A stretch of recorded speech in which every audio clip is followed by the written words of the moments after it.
Bobi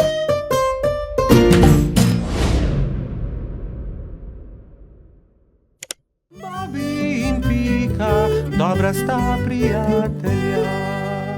Čričkova violina. Na jesenski dan je čriček Alfred veselo igral na svojo violino med gobami. Vsa gozdna druščina je uživala v prijetni glasbi. Tudi mravljičini otroci so poslušali glasbo, medtem ko so se igrali žogo na vrhu hriba. A presneto! Žoga jim je ušla ter zbila violino Alfredu iz rok. Ta je vzkliknil: moja violina se je razbila! Začel je jokati. Hlipal je tako močno, da je privabil vse prebivalce gozda. Alfred je jezno pokazal na žogo s pikami. Ta žoga je kriva in mravljičini otroci. Kje bom pa zdaj dobil violino? V rokah je držal koščke svoje polomljene violine, šel v svojo kočico ter zaloputnil z vrati za sabo. Alfred, pridi ven, prepričan sem, da ti lahko pomagamo, je rekel polž Bobi. A Alfred ni hotel videti nikogar. Njegovi prijatelji so sedeli v polju gob, brez zamisli. Nenadoma je Pika vzkliknila: naredimo Alfredu novo violino! Da, naredimo novo violino, je pritrdila metuljčica Rozi. Vem, kdo nam lahko pomaga. Najti moramo hrošča pokalico Charlija. On je naredil Alfredu tudi prvo violino. Nemudoma so se odpravili. Potovali so čez hribe in doline, dokler niso prišli do modre hiše. Potrkali so na vrata. Plašen hrošček je pogledal skozi vrata. Nosil je modro kapico in tudi njegova krila so bila temno modre barve. Kdo ste? Je vprašal. Pika je povedala hrošču pokalici celotno zgodbo. Če imate pa tak problem, vam z lahkoto pomagam. Ne bodite žalostni, čez 2 dni bo lahko Alfred spet igral na novo violino. Hrošč pokalica je dal vsakemu nalogo. Nekateri so nabirali les za telo violine, drugi so iskali travnate bilke za strune. Ko so nabrali vse skupaj, se je Charlie lotil dela. In je žagal, brusil, krpal, nanašal smolo in lak in nato se je nenadoma zgodil čudež. Nova violina je bila pripravljena. Ali jo lahko preizkusim? Je vprašala Pika. Ne, to je Alfredov inštrument, jo je opozorila Rozi. Ampak tudi jaz hočem inštrument, je Pika odvrnila užaljeno. In tudi jaz tudi, so zavpile male mravljice. Tiho, je hrošča pokalica vzkliknil. Kaj pa če ustanovimo orkester? Dober, velik orkester. Orkester? In vsak bi imel svoj inštrument. To je zelo dobra zamisel, je navdušeno pritrdil Bobi. Prva stvar, ki so jo naredili, je bila Pikina harfa. Rogač Gašper je dobil kontrabas, koloradski hrošč Edi čelo. Bobi je iz cvetja lilije naredil trobento. Majski hrošček Martin si je naredil rog. Jamski pajek je uporabil kostanje in želode za bobne.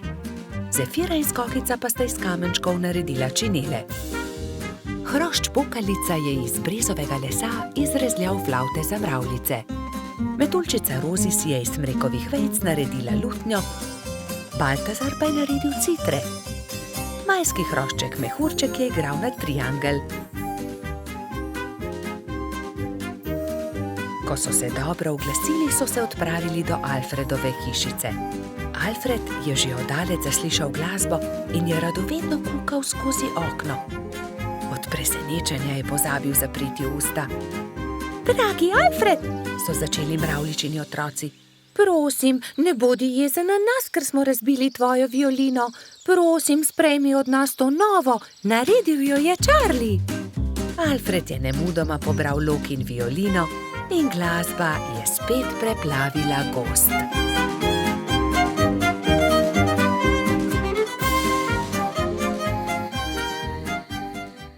Bobi in Pika, dobra sta prijatelja. Kamni.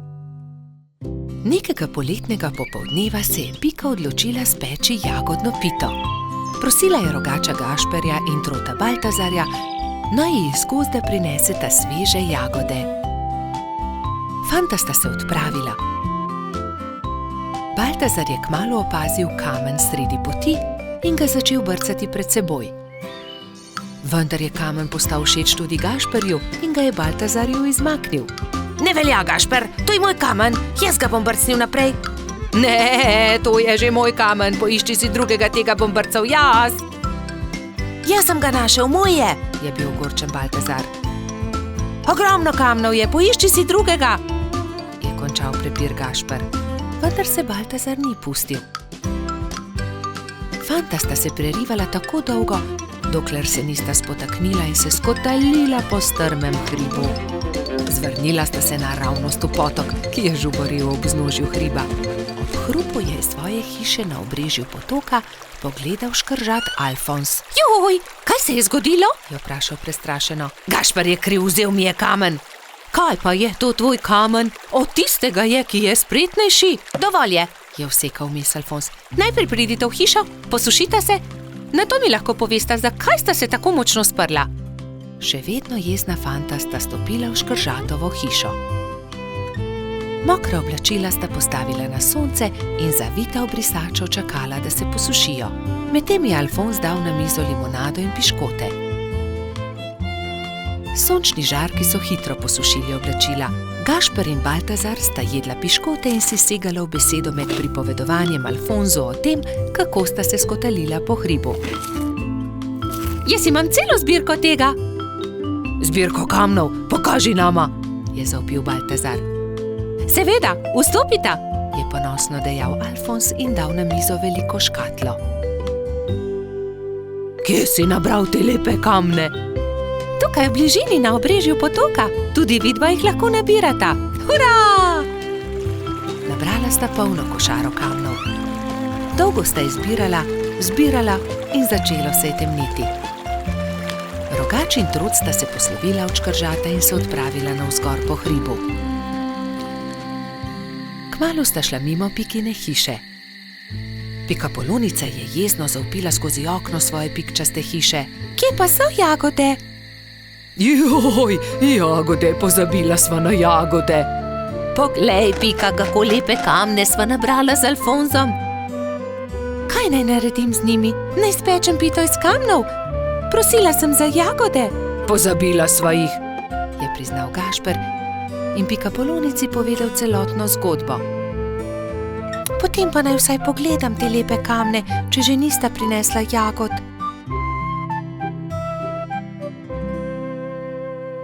Nekaj bi morali narisati nanje. Ta je takšen kot hišica. Na tega pa bi narisal smejočo se glavo. To je dobra ideja. Jutri pokličem tudi druge in bomo okrasili kamne. V redu. Naslednji dan so k Piki prišli polž Bobi, metuljčica Rozi, kačja pastirica Sapica, kobilica Skokica, koloradski hrošč Bajsi in cvetlični hrošč Gumbi. Gašperja in Baltazarja ne bo? Je razočarano vprašal Bobi. Seveda, tukaj sva! Sta zavpila Rogač in Trod ter Piki ponosno predala košaro z jagodami. Hvala, je dejala Pikapolonica in medtem, ko je mešala pecivo, so se drugi lotili dela.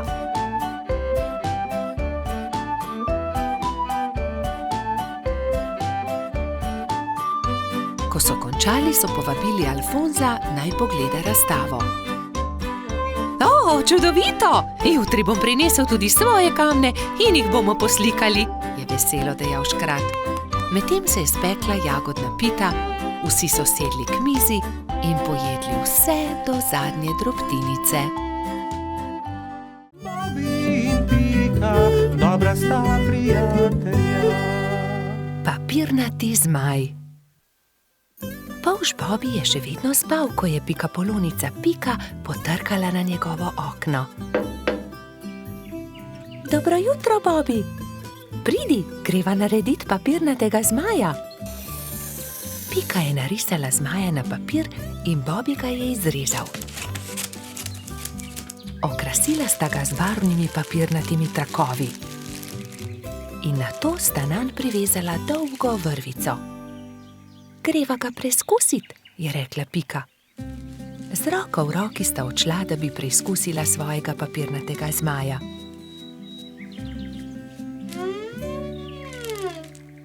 A ne glede na to, kako sta se trudila, je zmaj vedno znova padel na tla. Bom splezala na to drevo in poskusila od tam, mogoče bo tako poletel. Vendar je zmaj spet pristal na tleh. Nenadoma je začel pihati veter in ponesel papirnatega zmaja stran, z njim pa tudi Piko. Bobby, pomagaj mi! Bobby je splezal na drevo in ujel Piko za nogo, vendar je ni mogel potegniti nazaj. In tako sta letela oba. Trud Baltazar je priletel mimo, ujel je Bobbyja za nogo, a tudi on ni mogel potegniti zmaja nazaj. In tako so zdaj leteli vsi trije. Koloradski hrošč Edi je sedel na vrhu borovca, ujel je Baltazarja za nogo in tako so začeli leteti vsi štirje. Skokica, pomagaj! Je zavpil Baltazar kobilici, ki se je ravno sprehajala v bližini. Skokica je ujela Edija za nogo in tako je zdaj letelo vseh 5. Veter je začel postajati močnejši in močnejši. Petuljčica Rozi je priletela mimo, ujela je Skokico za nogo in tako jih je letelo vseh 6. Hrošč Rogač Gašper in kačja pastirka Zefira sta jih brezupno gledala.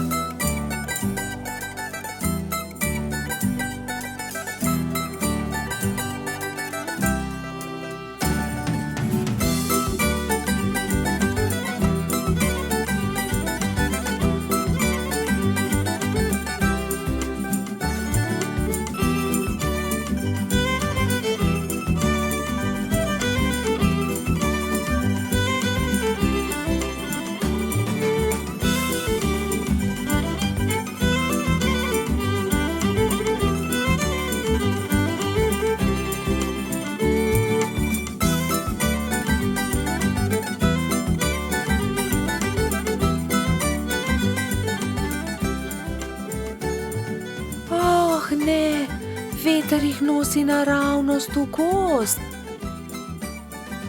Papirnati zmaj se je ujel na vrh borovca in vsi so pristali na vrhovih dreves. Nato se je veter umiril in pokazalo se je sonce. Bobby se je ves zaskrbljen obrnil proti Pikapolonici. Pika, jaz ne znam leteti, kako bom prišel dol? Ne skrbi, Bobby, prepričana sem, da se bomo česa domislili. Že vem, je vzkliknil Gašper. Pridi sem, Bobby, skoči na to odejo, ne bodi prestrašen, ne bo se poškodoval. Takoj, ko je Bobby pristal na odeji, se je odbil in poletel nazaj v zrak. Poglej me, to je zabavno. Poskusimo še mi, so vzkliknili drugi. Skakali so po odeji gor in dol do pozne večerne ure.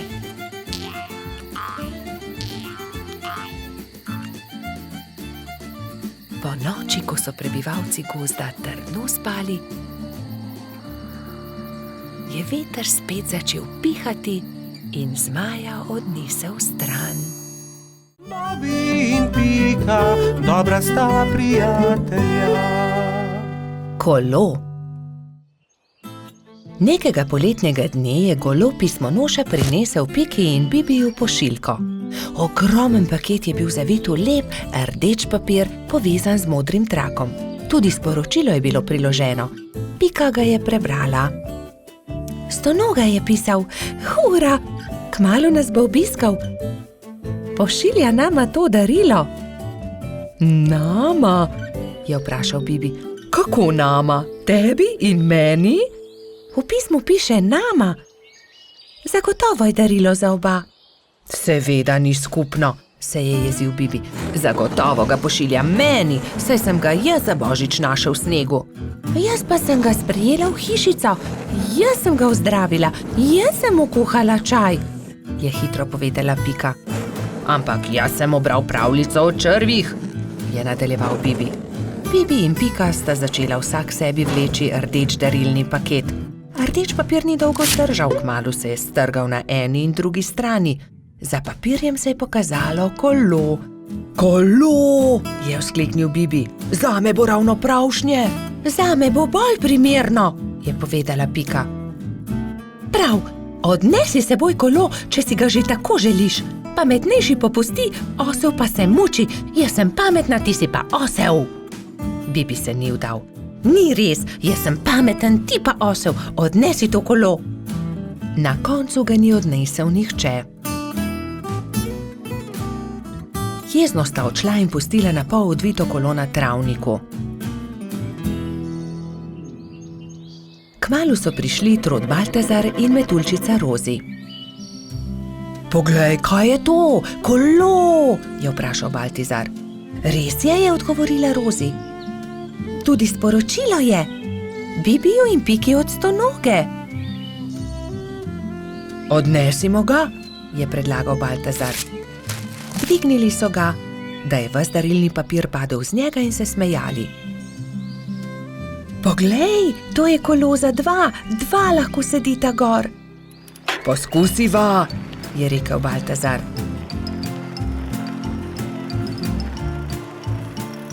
Hojla, Bibi, hojla, Pika. Pripeljali smo vajino kolo, ki sta ga pustila na travniku, je vzkliknila Rozi. Bibi in Pika sta skočila. Ko sta zagledala Rozi in Baltazarja na kolesu, sta se prijela za glavo. Saj to kolo je narejeno za dva, midva pa sva se prepirala zaradi njega.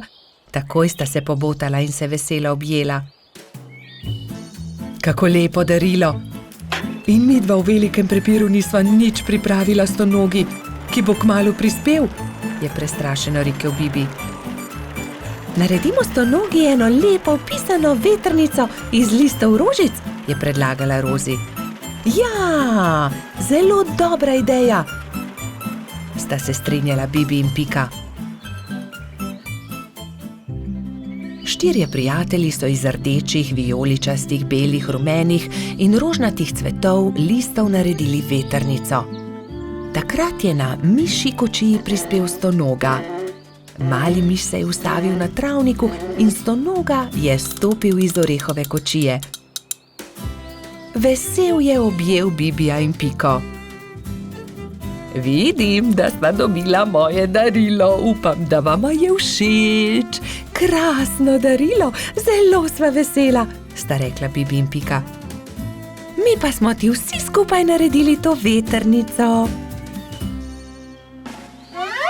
Stonoga je 10 dni ostal na obisku pri Bibiju in Piki. Hodili so na izlete z novim kolesom, peli, se igrali in dobro imeli. Veseli dnevi so hitro leteli mimo. Čas je, da se vrnem domov. Zelo dobro sem se imel pri vas, je rekel Stonoga. Pridi tudi prihodnje poletje, sta soglasno rekla Bibi in Pika. Bobi in Pika, dobra sta prijatelja. Čarovnice. Neki poletni dan so se Bobi, Pika in njuni prijatelji pogovarjali o čarovnicah.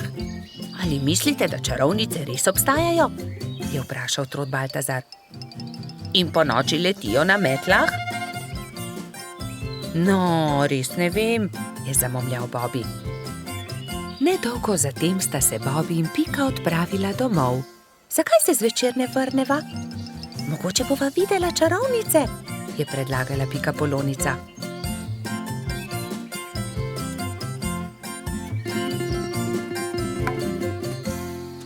V košarico sta položila hrano in pijačo ter se odpravila nazaj na travnik. Dolgo časa sta zrla v nebo, a se ni nič zgodilo. Pridi, Pika, vrniva se domov, zdi se mi, da čarovnic ni. Pika je zavlačevala. Bobi, izza tistega drevesa je prišel čuden zvok. O, Bobi, listje se premika. Tako sta bila prestrašena, da sta se oprijela drug drugega. Nenadoma se je izza drevesa pojavila čarovnica. Bobby in Pika sta prestrašeno vzkliknila, nato pa se je pojavila še ena. Teci, Bobby, teci in se skri! Zbežala sta tako hitro, kot sta le mogla. Hitro sta se skrila za grmovje. O, Pika, škoda, da najinih prijateljev ni tukaj z nama. V tistem hipu sta čarovnici pristali, si slekli črni ogrinjali ter klobuka ter se z nasmeškom obrnili. Vajni prijatelji so tukaj, to sva midva, Rozi in Baltazar, sta vzkliknila. Pika je postala besna. Ali je res? Vidva sta bila čarovnici. Zelo zlobno je bilo, da sta naju tako prestrašila. Samo prelisičiti sva vaju hotela, je razložil Baltazar. Bobby je bil prav tako jezen. To je bila slaba šala, še žal vama bo, da sta to storila. Prijatelja sta se odpravila domov zelo jezna. Nekako jima morava povrniti Bobby. Kaj pa, če bi ju prav tako prestrašila? To je to, je Pika vzkliknila. Vem kako. Rozi in Baltazar sta sama ostala na travniku. Kaj naj storiva? Bila sta zmedena. Mogoče to ni bila tako dobra zamisel.